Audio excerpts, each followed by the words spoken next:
This is just so relieving, and I can't believe now this is what I get to see every time I look in the mirror, or this is what I get to see when I put on a shirt.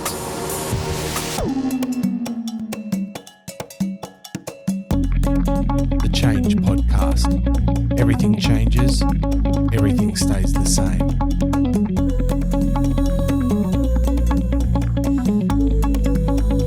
Why does everything keep on changing?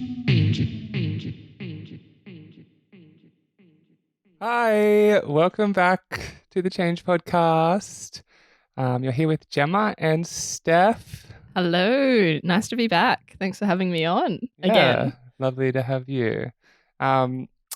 It has been a wild month of change. Astrologically, I think there's something going on because everyone's lives, that at least in my social spheres, it's been rampant. Nothing is stable. Everything is chaos. Has it been true for you as well? Yeah, I think the pandemic has really put things in perspective for people. They've realized that some things aren't worth pushing through with, and it's time to take control of life, to do things differently, to, I don't know, take on that thing that you've been thinking about doing for a little while.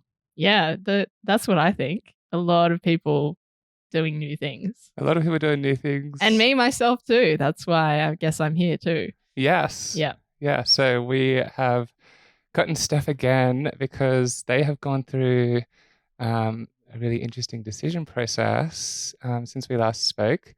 So I guess just to briefly cover, we're going to talk about gender transition, in the other direction from my journey from female to male, or wherever that destination may be, and testosterone and hormone therapy, Top surgery, mastectomy. Yeah. Mm-hmm. So we'll try and cover as much as we can.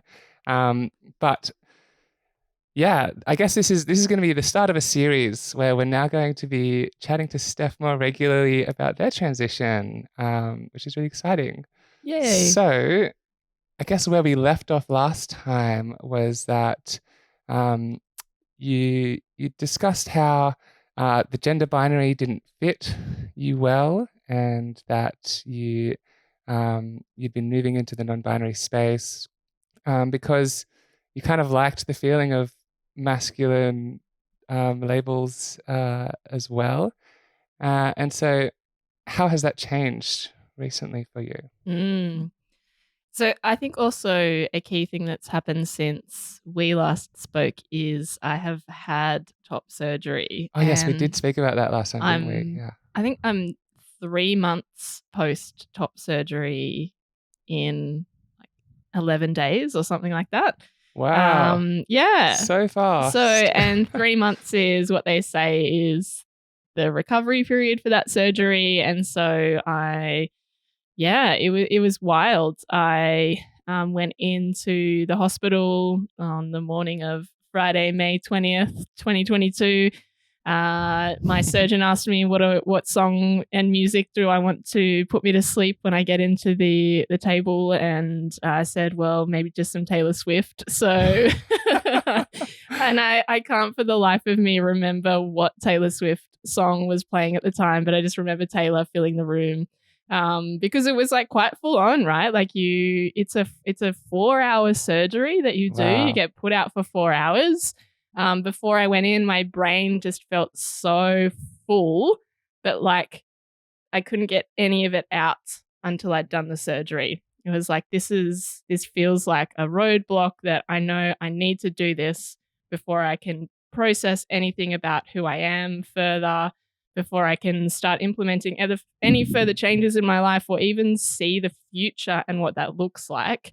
I need to just get past this thing. So it felt like all these things in my life were just kind of like entering my brain, filling it up, like getting so consumed, but had nowhere to go. And then so that surgery was not only like a real physical relief and an affirmation of seeing myself in the way that I'd always seen myself, like waking up and them saying, it's done. Like what felt like a second for me was 4 hours that had gone by, but 4 hours of some of the most life-changing hours of my life. And finally, this thing was all of a sudden out of the way, and this roadblock was just removed. And I was like, just this wave of relief and peace fell over me. And seeing my chest for the first time in the morning, I was like, there I am. That's the chest that I've always known is mine. And I like, as soon as I saw it, I was like, this is how I've always seen myself. It's a really strange experience. Anyway, so that was Wow. a big thing that has happened since I think we last spoke. Yeah. Sounds Yeah. revolutionary, magical. Yeah, it makes a lot of sense that you would need to remove those big cultural gender signifiers that, boobs are one of the things that we immediately recognize as feminine. And so if that's, if every time you look down, you're reminded of your femininity, how do you then step out of the binary? Yeah. Beautiful, beautiful thing that happened. And a lot Yeah. of people have commented on how relaxed and grounded I am since then. So other people have noticed that I'm just so much more myself. And I think in terms of talking about change, we can often feel like people are changing themselves and like, oh, it's really big. They're going through all these changes, and who will they be or what will they become? And there can be a bit of a fear or conversation around, that's really huge. But in fact, I think what's actually happening is you're removing a whole bunch of things which don't allow you to just be you and more authentically you. Mm-hmm. And it's that other things are actually changing you. And so then when you go through a gender transition and you start to become more yourself, you actually remove the weird, awkward things that actually twist and change you because you can't be who you are inside. So I don't know if that's making any sense. That makes a lot of sense. Yeah. Definitely. It is. We need to shed all of the baggage, and that can be friend groups that aren't serving you, because there are, as you say, so many things that affect who we can be, including culture and the way that we're perceived based on our appearance. So yeah, I mean, it sounds incredible. I'm really happy to hear you're feeling more grounded. For people who are curious about the recovery process, because it sounds like a big surgery. The next day, when you looked at your chest for the first time, was it confronting in any way? So the caveat that a lot of people feel a whole bunch of things when they see their chest for the first time. It's obviously a lot of mental processing, and the way that I kind of went into that was very mindful.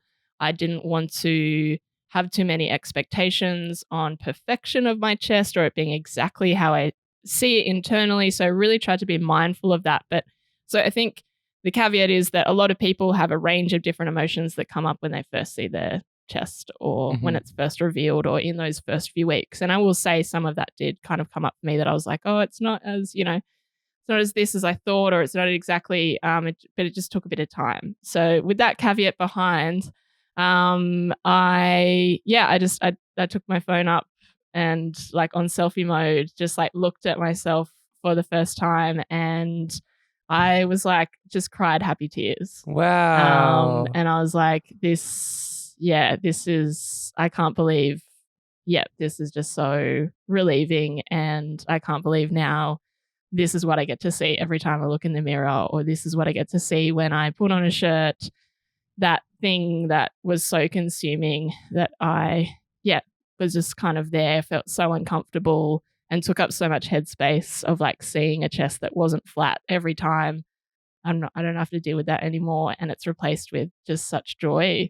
And over the next few weeks, I would just try different shirts on, and like everyone, I was just so happy. Like could have been the daggiest t-shirt in the world. And I was like, I look so good. So, but in terms of physical recovery, you spend one night in the hospital. Sometimes you'll spend two. I went home with drains for a few days, and that's just to kind of like, if any fluid builds up, it can bruise the chest and actually kind of impact the surgery being like flat and healing.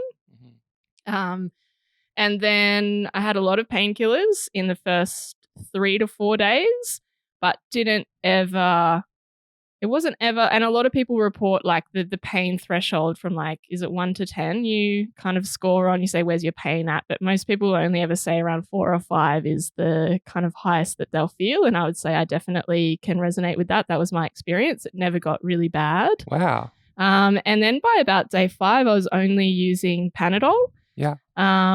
And I think by day 8, I was on no painkillers at all. So and that's my experience. Everyone's different. A lot of the challenges were in restrictive movement, so you can't really move very much. I think it was like day 9, I put on a jumper and I was able to get a jumper on, but I knew I was going to see a friend that night, that if I couldn't actually take the jumper off, I would have a hand. And I actually couldn't take the jumper off. So I was really glad my friend was there. Oh, thank God for friends. Yeah. And I guess for the first 4 to 6 weeks, you can't do any major physical exercise. So I was just only doing walks. I think at about a week, I could do about a half-hour walk. But before that, you might get a little lightheaded. So I'm not sure if that's, and now it's like almost 3 months and I'm back kind of doing chest exercises at the gym and not restricted at all. Like some skin and muscle still feels tight. And that'll just take time. I have a lot of numbness on certain areas of my chest, but can feel most of it apart from where my scars are and nipples. Yeah. Are your pec muscles, like, I guess they're just the same, kind of exactly the same muscle, but boobs have extra flesh over the top? Is that what it's like? So it is just removing the flesh and then the muscles then become more prominent and then you can start to build pec muscles in the same way as any other male. Yeah. You're removing breast tissue. Yeah. So from on top of the muscle. Yeah. Okay, yeah. And it's on top. Cool. Some biology. Pretty wild, right? Yeah. Yeah, it's kind of funny because like I've taken away my breast tissue. You've done the opposite. You've put on some breast tissue. I think this is a really fun conversation. You and I are crisscrossing. Yeah. I think trans people often joke about how it's like, could we just make this easier and swap bodies? And then like it would be so much easier for everyone if we could just Freaky Friday. transport. Yeah. Except the Friday never ends. Yeah. All the scientists and researchers out there, can you like get on that, please? Yes. Brain transplants would be a lot easier than second puberty. Yeah. But I think that actually brings up something really important is like in the States now they're stopping young people from accessing puberty blockers, right? And so when you think about the kinds of like big physical changes that people who have been through puberty have to then go through, like surgeries and hormone changes, like if you can actually give people time and give young people time to actually figure that out and stop their first puberty so they don't have to go through a second puberty and maybe they just do one puberty. And don't just have later. to kind of like rework a whole bunch of changes that have happened. It's so important to give people that access because it just means a brighter future. Yeah. I mean, it's a huge discussion. Transitioning in childhood, like very politicized at the moment, but just to like for those who haven't, I guess, explored this world or aren't familiar with some of the arguments, transitioning in childhood, nowhere in the world that I know of gives children the hormones of the other gender. We just give them puberty blockers to stop their puberty from happening until a time when they can make a decision, a more informed decision about their identity. And then if they do decide to stay in their gender, they stop taking the puberty blockers, they go through a normal puberty. And it's really interesting. I heard an interesting argument with this, how we don't give children the hormones of the opposite sex to avoid these irreversible changes, because all of these adults get really upset that like, oh, why are we enforcing these changes upon children who don't know better, these irreversible changes? But also going through puberty in the first place is an irreversible change that requires surgical intervention. And if a child is already not feeling like that is their identity, I personally would have loved the choice to maybe delay until I knew better, and then decide which puberty I wanted to go through.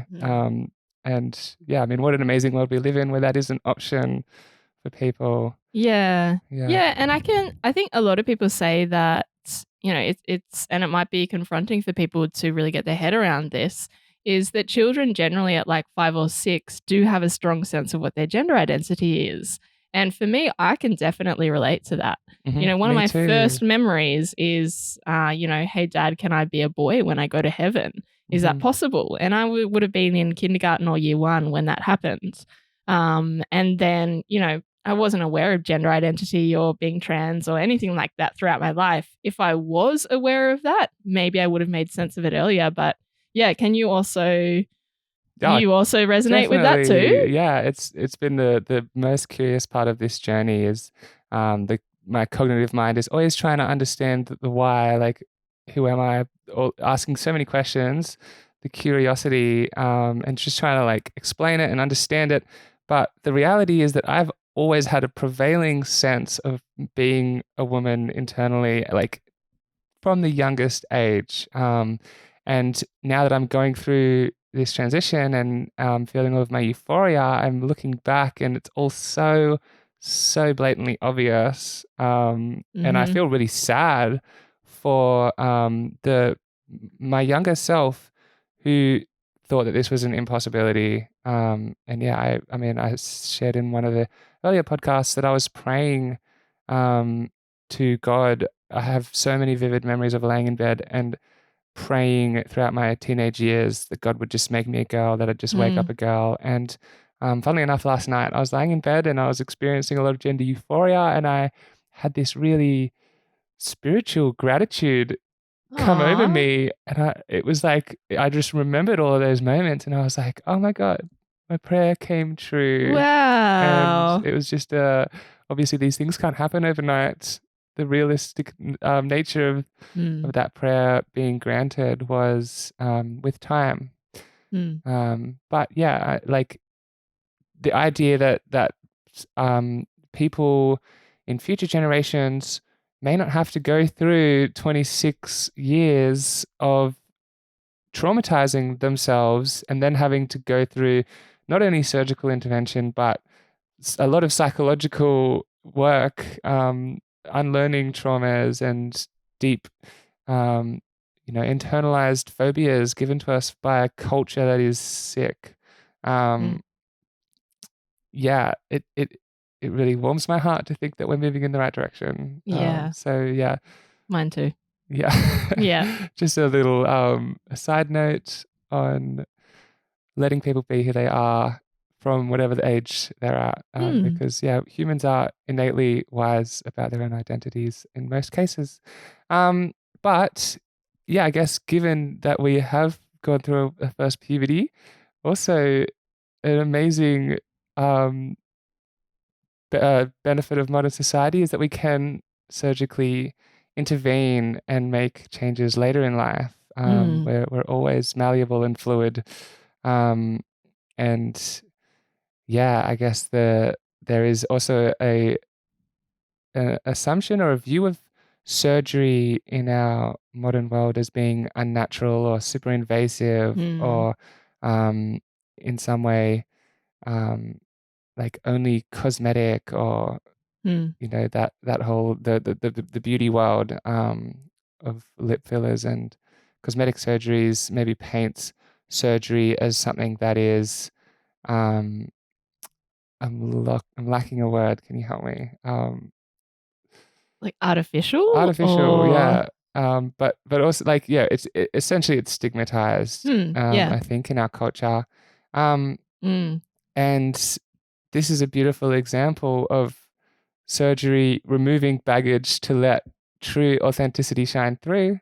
Mm. And what then comes of that is the person who is being themselves is more grounded and free and can therefore be happier and shine a light in the world.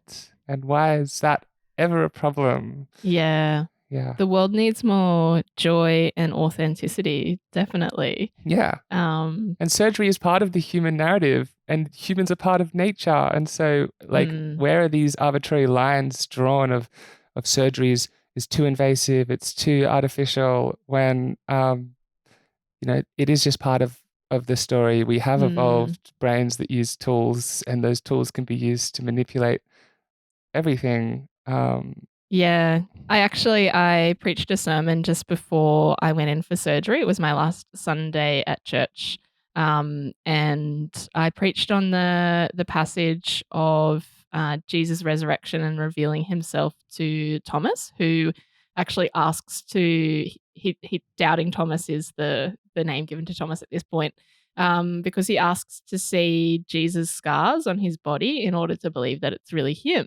And there's a lot of people who have talked about, top surgery scars and scars, like gender affirming scars on people and Jesus resurrection scars and things like that. But I preached on that before I went into surgery. If people are interested in looking that up, it's on the New City Church Sydney podcast, and it's called Living with Scars. So, Cool. yeah, but I think we get this beautiful image of, an altered physical body that Jesus has when he is in his fullness of life. So yeah, to get to fullness in every case. There's so many examples that have been coming up for me about this recently, which are beautiful. There's a line in a Rumi poem, which I can't quote verbatim, but it's along the lines of like, in order to be able to fully love, you have to have your heart broken many times. So you have to be able to, learn the depths of pain in order to experience the fullness of vulnerability, which is love.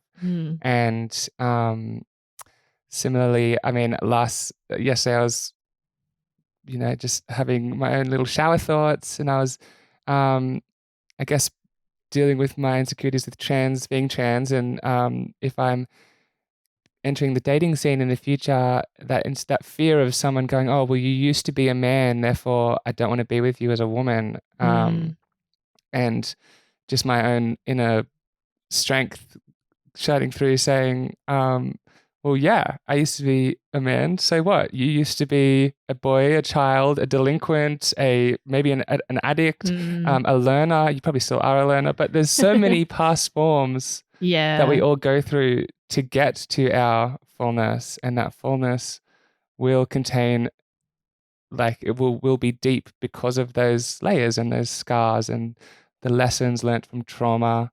So yeah, I think that's really beautiful. Yeah. Someone asked me recently if I could go back in time and do this all earlier, would I? And it's a really difficult question, because I would be a completely different person if that had been my journey, and I don't know who that person would be. Yeah.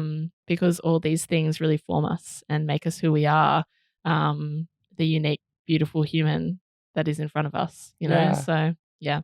It's really bittersweet being trans. Yeah. Yeah. That's a good way to put it. Because, yeah, obviously it would be lovely to be cis and not have to go through surgery and have stigma attached to you. But also, if we were cis, we wouldn't be trans. We wouldn't be so part wonderful, of Jem, this obviously. magical rainbow community. The unicorns. Woo! Yes. Mythological creatures. Cool. So I guess now, once we had removed the gender signifiers, you then went through a further process of addressing your identity and getting to know yourself. Yes. And what was that process like? Yeah. There was a lot of gender identity processing that came after surgery. And I think it's been a process of, I didn't know how I would feel in my body or looking at my body, or I just didn't know those other aspects of myself that I thought I felt a little bit uncomfortable in, that are also binary gender signifiers, like the tone of my voice, the shape of my hips and my body, even the look of my face, those kind of physiologically binary gender signifiers that we have. I just didn't know how comfortable or uncomfortable I was with those until I went through surgery. And so then getting through that roadblock,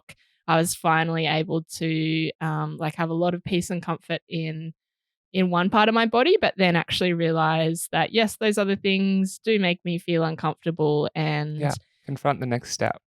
Yeah. And interestingly, someone asked me what's the biggest change that you would hope for. Okay, so back up a little bit. I, through that process, decided that I still need to explore further, and there are still physiological changes that I think I need to explore. And so I made the decision to start taking testosterone. And so I brought it along as a little prop.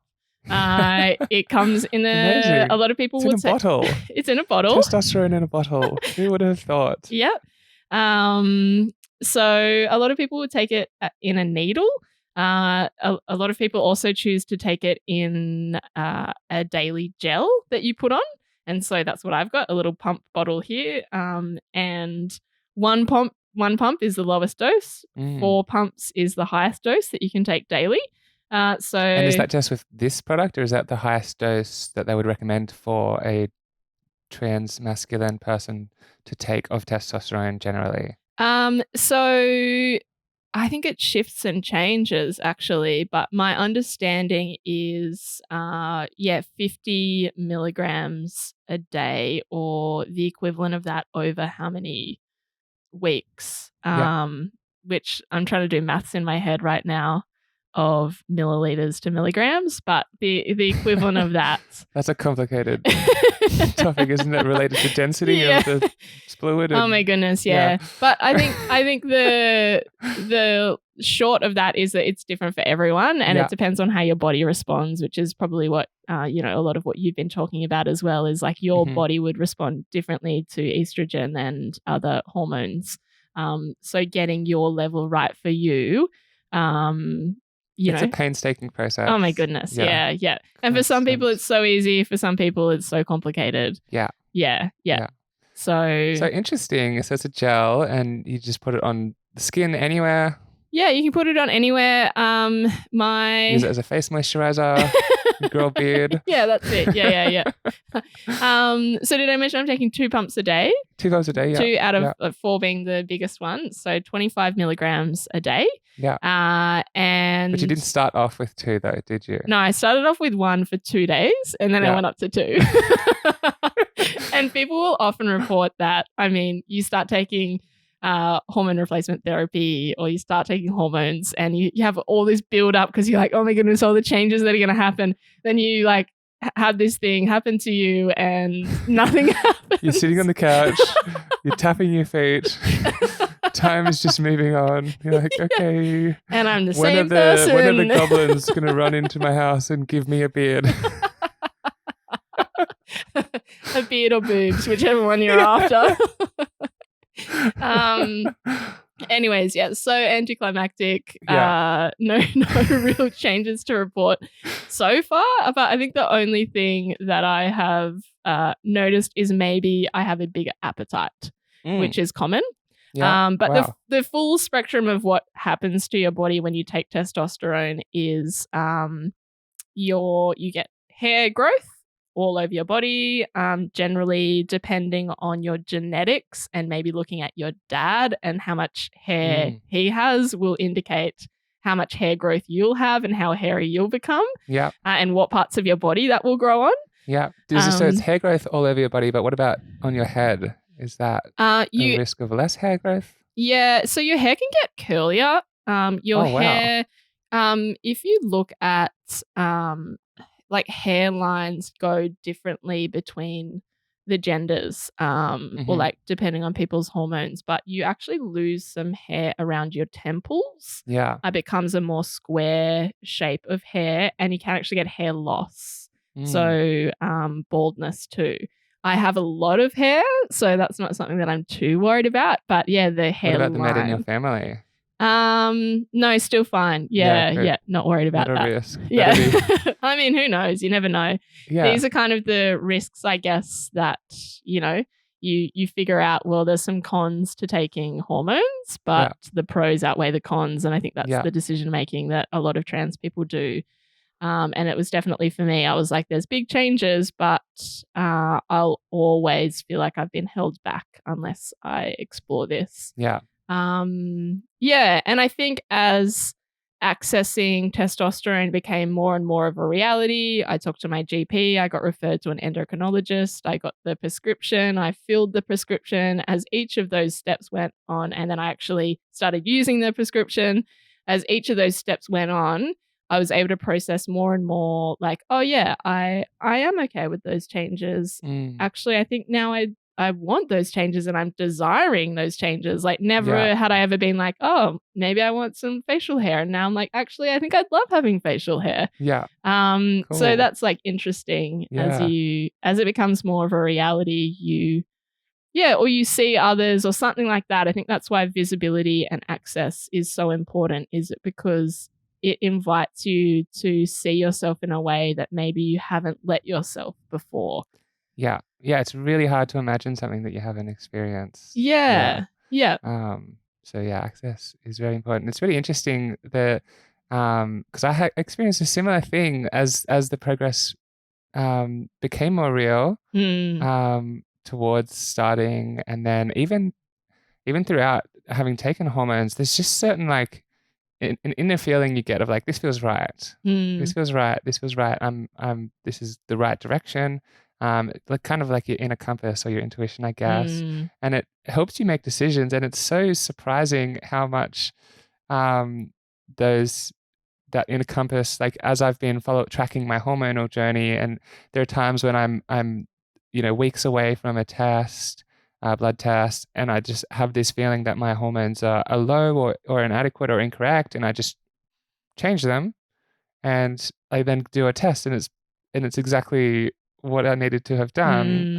It's really interesting, and I went and got my blood test results this morning, and my endocrinologist asked me, how are you feeling? And I was like, well, I feel like my testosterone's come up a lot and my estrogen has dropped, and because I can feel this returning of this testosterone energy, and this, it's just something in my body it's really hard to put into words, the feelings, but there's an inner knowing, and I correctly predicted where my estrogen and testosterone were at. Wow. And then we made the right choices. So yeah, it's really cool that you can kind of follow this inner compass. And as if you start the progress towards doing something, so if you're like, oh, I don't know if I should take testosterone or not, then sit with it for a while. And if it feels right to just do the first step, which is go and see a doctor, then just do that step. Yeah. And then it will open up the next decision process. Do I then go and get my blood test? Do I then go to my endocrinologist? Do I then get the prescription? Do I then buy the testosterone? And then if you then even sit with the testosterone in your house for a little while, you have another decision process, which is, do I take it?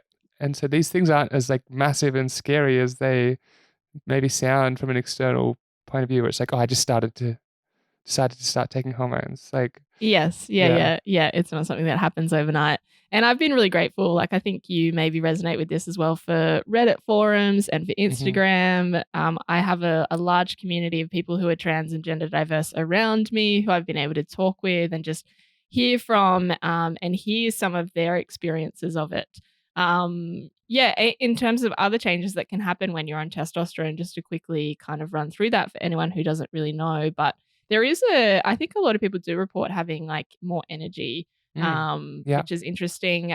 Your range of emotions can kind of get smaller, or the way that you feel them is like less large, or people describe some of that psychological change. Your sex drive increases apparently. And those psychological changes are often the first ones that you feel apparently, but I haven't really, like, it's been very anticlimactic. The only thing I've noticed is appetite so far. But the muscle and fat distribution in your body changes, so away from your hips and thighs to your stomach, and then you put on a lot more muscle. around your whole body. Like I think you lose it from your bum as well. So those are some of the changes that happen from taking tea. Yeah. That Yeah. So interesting. yeah, I think I don't know if we've mentioned yet, you've been taking it for 1 week now. 1 week. One Yeah, weekend. 1 week and 1 day. 1 week and 1 day. Yeah. So very early. We've caught you at a good Very early stage early. before you've started to notice anything, and maybe Yeah. we can discuss the anticipation. But yeah, it's these lists of changes are hilarious for me to listen to because it's genuinely the exact opposite Yeah. thing that's happening to me.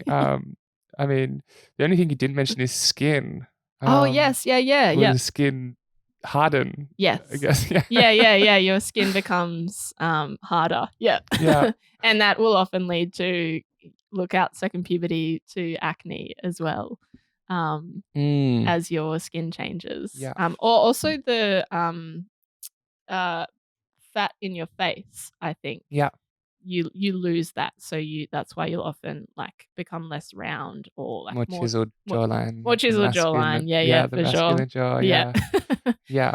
But yeah, it's interesting because that I was talking to you about this just before we recorded. Even though a lot of those changes, we will describe them as masculine or male or men, and for a lot of people that is exactly why they take testosterone, is because they want an affirmation of being male or being masculine.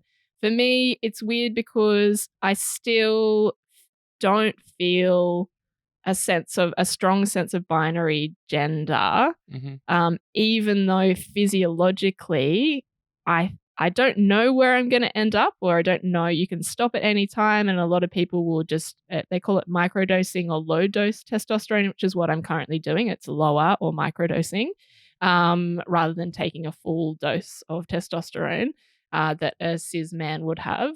But I have a feeling that I will probably just continue on testosterone for the rest of my life. Don't know if that'll happen, but I just get this sense that once I start, I probably won't want to stop. Yeah. But I might want to. But I still feel very genderqueer, gender fluid, non-binary. Yeah. It's not something, I think I want to affirm some form of physiologically masculine, typically masculine, but even the words masculine and feminine, they really don't have much meaning for me still. Like I just still feel very like values oriented, or who I am as a person and as a human. Yeah. That sort of language is the most meaningful for me. Yeah. Even though these physiological changes feel important. And I do feel more comfortable being gendered in the male binary than being gendered in the female binary.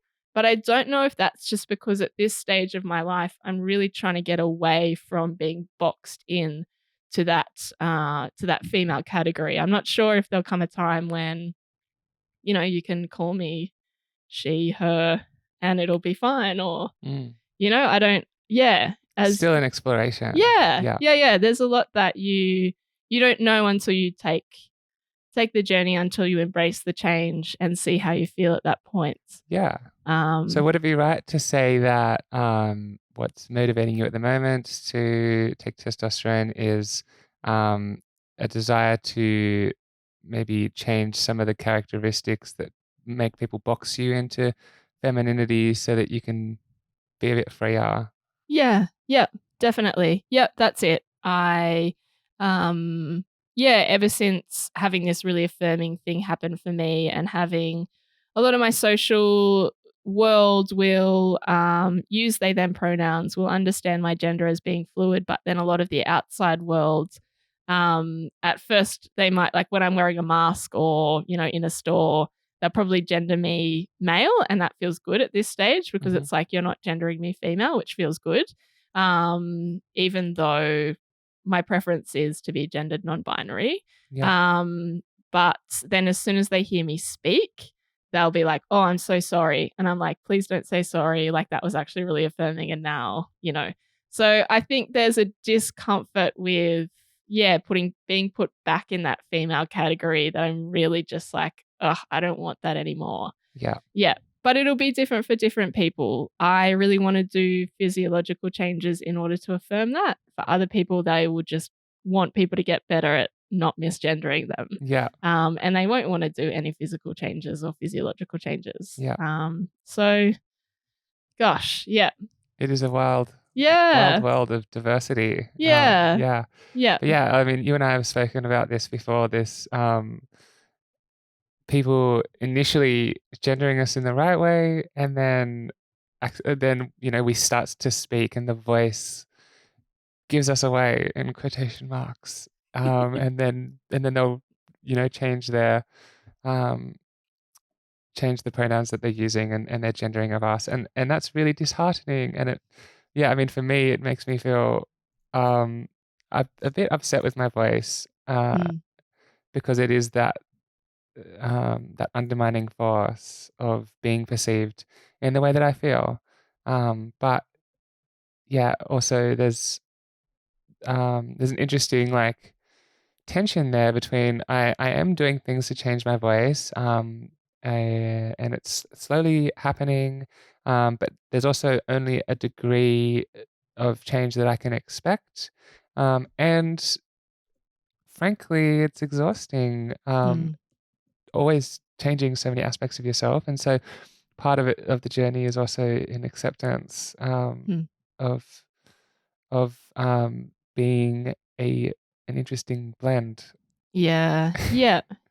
And it's a really important thing is that if the world were better with just asking what is your gender rather than presuming a gender for you based on whatever characteristics they are, voice, body shape, I don't know, whatever, like hair, breasts, bulge in your pants, whatever those things are that our brains automatically assume this equals that.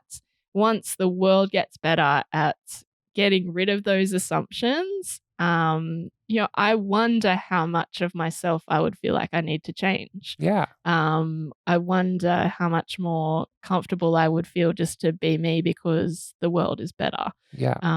At just not making those assumptions. Yeah. It's a really interesting reflection because I think that if I can point out pull apart maybe some causal explanation for why I feel this way.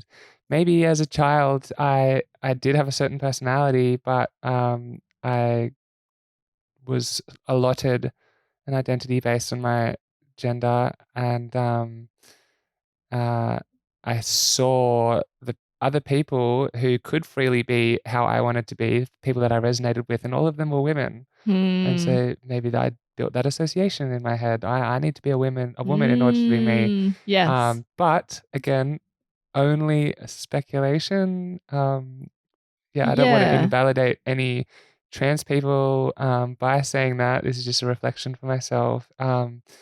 It also could just be a phenomenon that human diversity entails people being born who don't feel like they are in the right body, for a simplification. But yeah, it's really interesting too. So you're talking about how at the moment you feel very non-binary still and unboxed. But interestingly, hormones, as something that influences our drive, our energy, our the things that energize us, there will probably be personality changes that will unfold as a result of that. Because there have been for me, while I am still very much myself. There's been some really interesting changes in my way of being and my values and my interests, that I can't say whether it's exactly estrogen or if it's me resocializing myself, but this process has produced changes that are noticeable for myself. So it'll be really interesting to watch your journey and see how everything unfolds, with taking testosterone and shedding all these other layers of baggage and finding the true Steff. I'm excited for that as well. Yeah, I love that. Do you have any anticipations, or is it totally open-ended? Oh, look, yeah, not really. It's just such an unknown world, isn't it? I mean, actually, something that you just reminded me of is that I'm not sure if it's the same for estrogen, but when taking testosterone, people do report, a lot of people, I think it's like 40% at least, report their sexuality or their sexual orientation changing and being attracted to more people and more genders than they were. And that's an odd thing to just think might happen. Yeah. Um, It's a scary thought. I can vouch for that. yeah, can you? Yeah, great. Certainly, there have been some changes in my sexuality, and I'm finding myself really interested in people and energies that I wasn't previously. And some of that is because it maybe as part of this idea of polarity, like it does Mm. it does the way that someone else is enables me to be a certain way around them. I guess. And so then I get like there are certain energies that I feel, oh, I can be like this around, and that makes me feel happy and excited. Yeah, it's a really, really interesting process. My sexuality has definitely expanded. Love that. Yeah. Yeah, and in a sense, again, change being something that can be really scary, or it's like, well, if I'm just like drawn to more beautiful people and find more people beautiful, what's bad about that? Yeah. You know, bring that Change, on. it's funny because change is scary, but at the center of that change will still always be you Yes. experiencing. Yeah. And if your interests change, your interests will have changed. That's it. Yeah. Yeah. You'll be just as happy, just with new ways of getting that, and it won't be a problem at the time. It's just, in advance, it can feel a bit weird. I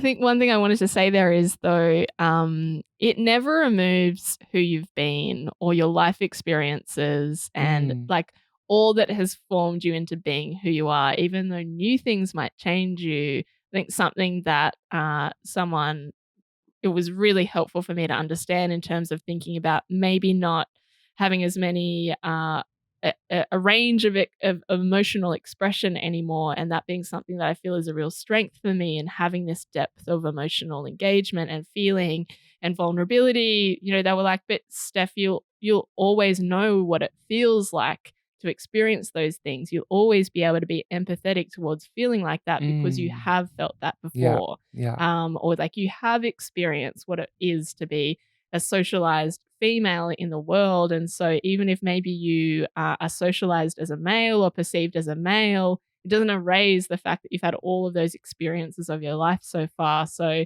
yeah, when I think about the unknown of what's ahead, so like maybe Steff will change, but Steff will always be what Steff has been, and that's always just a journey. Oh, I love that. Yeah, it's just more learnings. The power of the unicorn. Yeah, because I guess I resonate a lot with that. It's been interesting, like learning more what it feels like to be a woman, and being able to empathize with that side of the gender, and then talking to my friends who are in couples, and I can really empathize with both sides. If I see them fight in a really hilarious way, I'm so much more like unsided, I guess. Like I can see both sides really strongly. I know what it's like to, as a man. Like a good example is when heated discussion or difficult conversation arises and a man starts to speak more strongly, and this used to happen to me all the time because I had a very strong voice, and my partner, my girlfriend, would go, "Oh, don't yell at me." And I was always like, it always really irked me because I wasn't yelling. I was speaking from my heart. I'm not trying to be forceful or scary or powerful upon you. I'm trying to express my emotion, and that's a masculine way of expressing emotion is through like strength. It comes out forcefully. And I always knew in the back of my mind, for one thing, if I wanted to yell, it'd be way more scary than this. This is me talking, but it's a masculine way of talking. And so, I witnessed that, and then I can now also feel being in the room with when that happens in a male. It actually did scare me. I felt intimidated. I was Mm. like, oh my God, okay, I get it now. Wow. And I could talk these people through that experience of like, okay, to the guy, it is really scary, and so please try your best to know that and speak softly, but also for the woman, it's not a threatening thing. It is just like the masculine experience of feeling is in like tensing and strength. Mm. Yeah, so it's really interesting. Gosh. I'm keen to. It's going to be a great Yeah. series Let's talking with you through explore. your I transition. know. I have a question. Actually, two things. The first, I don't know if we mentioned any changes with your voice. Oh, yes. Yeah. So I think I mentioned it briefly, but that being one of the biggest things that testosterone does do for you, that I think for me and for a lot of people, you can make a lot of other changes to your body, the clothes that you wear. I have my chest is flat now. And so when people look at me, I can change my hair as well to kind of present quite non-binary and in between, but more masculine. And but then as soon as I speak, it'll be, oh, sorry, yeah, you're a woman. Yeah. And that being a really like uncomfortable thing to be locked into. But yes, so testosterone, that's one of the biggest things that I am excited for your Adam's apple literally drops and your voice drops. And Oh, you so grow an Adam's apple as well. yeah, Oh, that's so interesting. so I'm going to be like experiencing all those comical puberty testy pops that people have. Oh, how beautiful. Yeah. How fun. Yeah. Mm.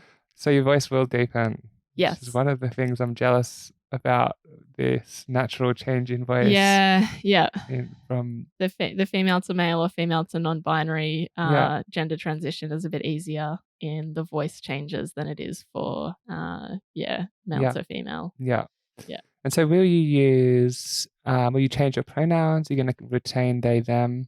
I think at some stage, I will, and I'm just predicting this in the future, at some stage, I think any pronouns will be fine for me. Cool. At this stage, they, them is important because it does get me out of that female box, which a lot of people might naturally try to box me into. But at some point, I do predict I'll just be any pronouns are fine. Yeah. Yeah, cool. Mm. I really like that, actually. It's a good way of subbing out of this whole notion that we need to have gendered language by allowing all of it. It doesn't matter. Yeah. It's just like, because then what it's inferring is that the pronouns are a reference of I or you, or then like in the third person, and not an indication of gender. I had another thought that arose when we were talking about sexuality, and maybe something, just a funny reflection with gender, with trying to understand gender transition and gender and sexuality and sex, with like, gender being a performative role, or maybe an energy that we can inhabit. Before I started transitioning, kind of, it was a long time ago in my, maybe in the beginning of my spiritual journey, I read a book by, I think his name was David Deidre, called Way of the Superior Man. And Juicy. yeah, I was trying to tap into my Oh no, authentic you were really energy. trying. I was really trying. I did try for those. I didn't just give up. I tried. And yeah, so this book, it kind of has a discussion of, the ideas of divine feminine and divine masculine being the two predominant energies that people need to polarize, and to form harmonious relationships, in a spiritual sense. And I personally don't subscribe to these notions anymore. I think that there's a million different ways to polarize, and I don't like the idea of there being a divine set of values for each end of the gender spectrum. Why can't there be all divine combinations?